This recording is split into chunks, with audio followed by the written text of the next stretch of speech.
మహబూబాబాద్ జిల్లా కొత్తగూడ మండలం బోరుకపల్లి వాగు బ్రిడ్జి దగ్గర ఆర్టీసీ బస్సు బురదలో ఇరుక్కుపోయింది. బస్సులో ఉన్న ప్రయాణికులు కిందకి దిగి బస్సును ముందుకు నెట్టినా ఎంతకు కదలలేదు.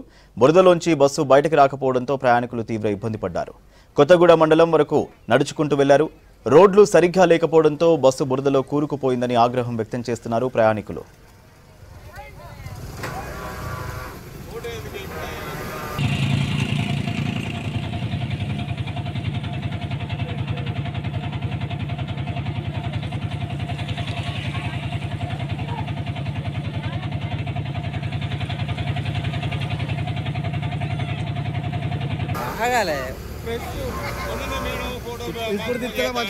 ఇప్పుడే మంచిగా ఉంటుంది.